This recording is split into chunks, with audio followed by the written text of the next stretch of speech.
মাশাআল্লাহ মাছ রান্না বাসে কি ফলন তো ও টেদি মনে কামাইছি এটাতে বালিছে ফলন বেশি হইছে। ফলন ইমুর পুরো লাগতো না মাথা না কুলালে কি ফলন তা করবো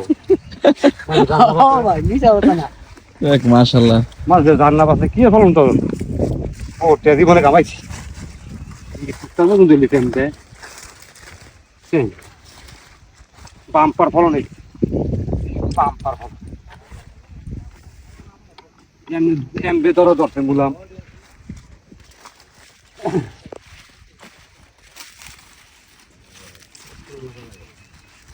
এক জায়গায় এতগুলা আরো আছে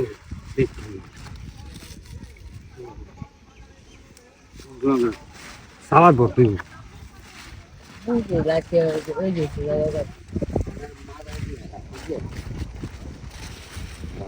কতক্ষণ নিয়ে গাড়ি যায় পুরাই না কিছু পুরাই না কতক্ষণ একটা মানুষ কতক্ষণ নিয়ে থাকবে